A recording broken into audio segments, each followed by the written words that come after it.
हरे कृष्णा सभी को। आप सबका एक बार और स्वागत है श्रीमद् भागवतम के क्लास में। तो लगभग हम चैप्टर नंबर 25 तक कर चुके थे। अब चैप्टर नंबर 26 स्टार्ट करना है, जिसका शीर्षक है राजा पुरंजन का आखेट के लिए जाना और रानी का क्रुद्ध होना। लेकिन इसको स्टार्ट करने से पहले हम भगवान श्री कृष्ण की प्रार्थना करेंगे। तो सभी लोग अपने दोनों हाथों को जोड़ लें और भगवान श्री कृष्ण की प्रार्थना करें। ओम नमो भगवते वासुदेवाय। जन्माधस्य यतो अन्वयादितरश्चार्थयद्भिर्यस्वराट् तेने ब्रह्महृदायादि कवये मोहन्ते तत्सूर्याः तेजो वारिमृदां यथा विनिमयो यत् सर्गो मरीषा धाम्ना स्वेन सदा निरस्तकुहकं सत्यं परं धीमहि। नारायणं नमस्कृत्य नरं चैव नरोत्तमं देवीं सरस्वतीं व्यासं ततो जयमुदीरये। हरे कृष्णा कृष्णा कृष्णा हरे हरे, हरे राम राम राम हरे हरे, हरे कृष्णा।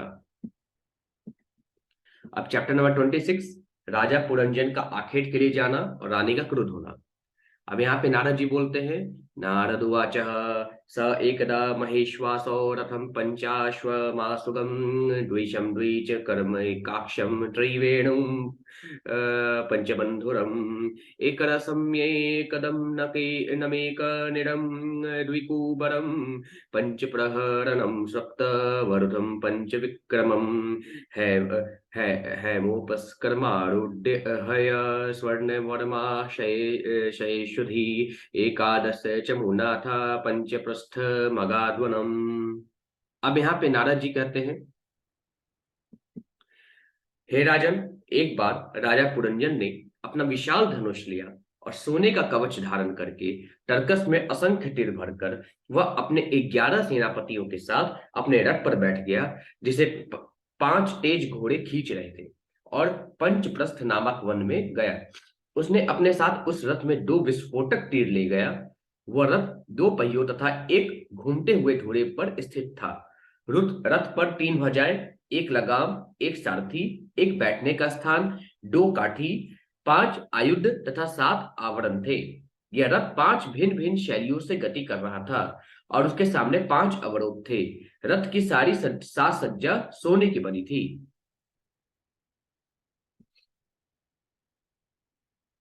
फिर आगे नारद जी कहते हैं, चचार मृगया तत्र दृप्त आत्तेषु कार्मुकः विहाय जाया मत दर्हा मृगवयसन लालसः। अब नारद जी कहते हैं, यद्यपि राजा पुरंजन के लिए अपनी रानी को एक पल भर भी छोड़ना कठिन था, तो भी उस दिन उसे शिकार का ऐसा शौक लगा कि उसने अपनी पत्नी की परवाह किए बिना वह बड़े गर्व से धनुष बाण लेकर जंगल चला गया। फिर आगे नारद जी कहते हैं, आसुरीवृत्ति माश्रित्य घोरात्मा निर्नुग्रह नयहन निशित वर्णय वर्णेशु वन गोचरान। अब नारद जी कहते हैं, उस समय राजा पुरंजन आसुरी मृत्यु के प्रभाव में आ गया था, जिसके कारण उसका हृदय कठोर तथा दयाशून्य हो गया था। अतः उसने अपने तीखे वाणों से बिना सोचे विचारे अनेक निर्दोष जंगली पशुओं का वध कर दिया। फिर आगे नारद मुनि कहते हैं, तीर्थेषु प्रतिदृष्टेषु राजा मेध्यान पशुवन्वते यावदर्थ मलम लुब्धो हन्यादीति नियम्यते। अब नारद जी कहते हैं, यदि राजा मांस खाने का अत्यधिक इच्छुक हो, तो वह यज्ञ के लिए शास्त्रों में दिए गए आदेशों के अनुसार बन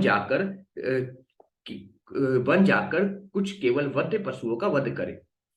किसी को वृथा ही या बिना रोक टोक पशुओं के वध की अनुमति नहीं है। वेद उन मूर्ख पुरुषों के द्वारा अंधाधुन पशु वध की नियमित करते हैं, जो तमोगुण तथा अविद्या द्वारा प्रभावित रहते हैं।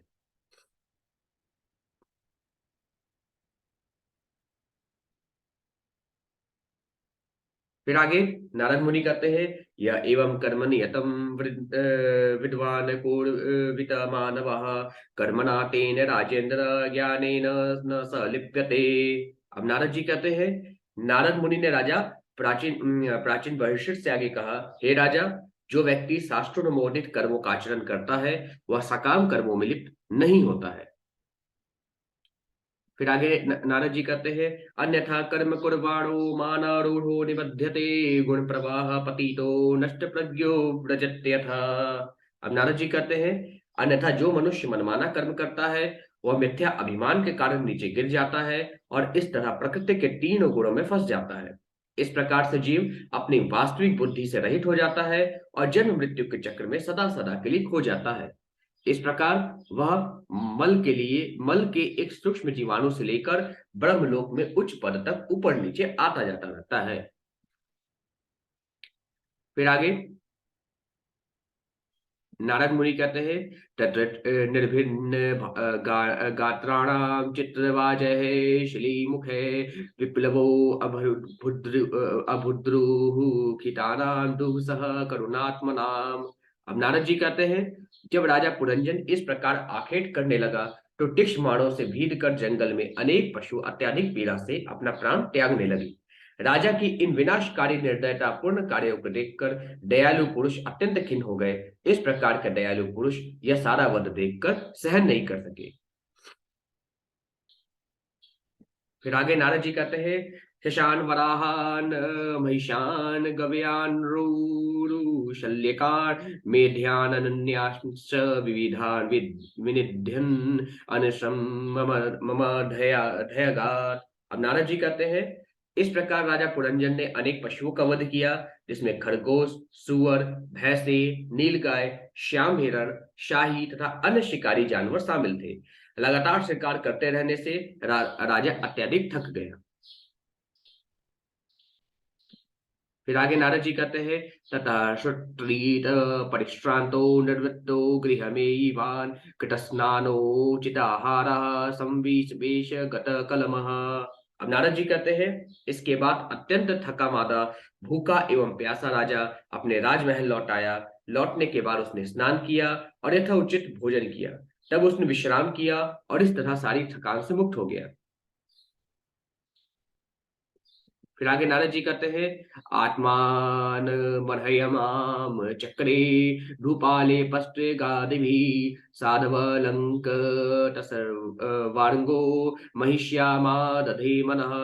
अब नारद जी कहते हैं, तत्पश्चात राजा पुरंजन ने अपने शरीर में उपयुक्त आभूषण धारण किए।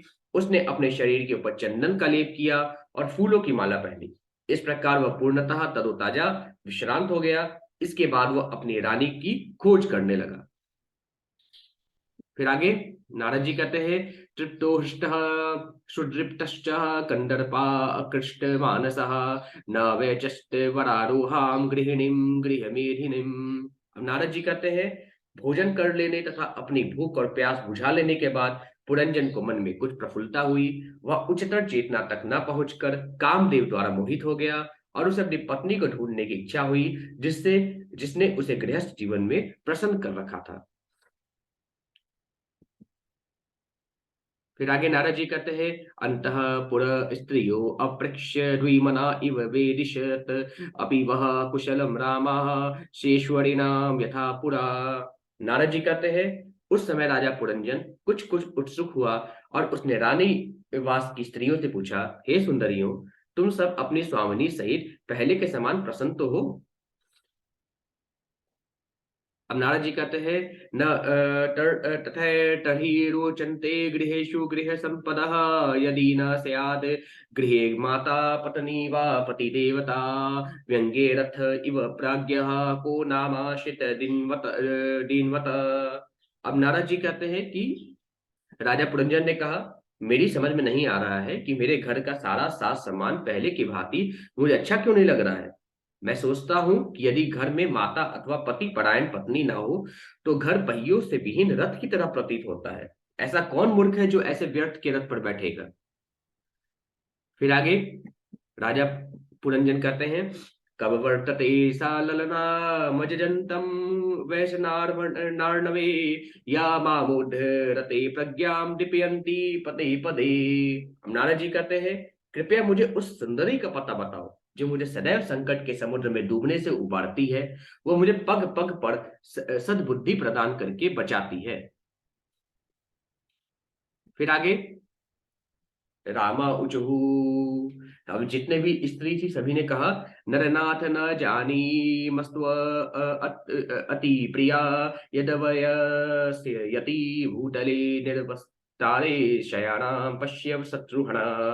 अब सभी स्त्रियों ने कहा, हे प्रजा के स्वामी, हम यह नहीं जानते कि आपकी प्रिया ने क्यों ऐसी स्थिति बना रखी है।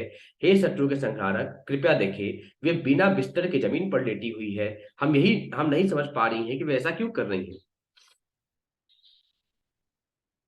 फिर आगे नारद जी कहते हैं, नारद उवाच पुरंजन सममहिषिं हिसिं निरीक्ष्यावरुतां भुवि तटसंगो अन्मथेत ज्ञानो वैकलव्यम परमं ययो।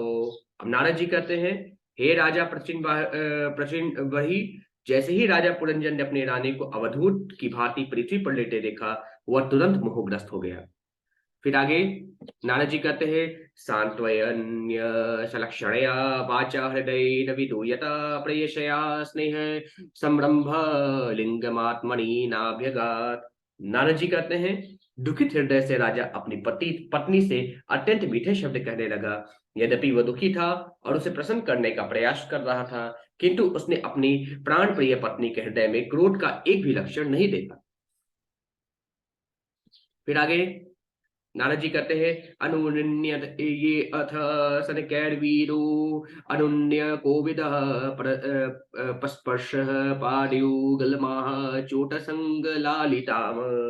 अब यहाँ पे जो है नारद जी कहते हैं, चूंकि राजा मनाने में अत्यंत निपुण था, अतः उसने रानी को धीरे धीरे मनाना प्रारंभ किया। पहले उसने उसके दोनों पांव छुए, फिर उसका आलिंगन किया और अपनी गोद में बैठाकर इस प्रकार कहना प्रारंभ किया। अब आगे पुरंजन क्या कहते हैं उसको हम कल देखेंगे। आज के लिए बस इतना ही। सभी को हरे कृष्ण।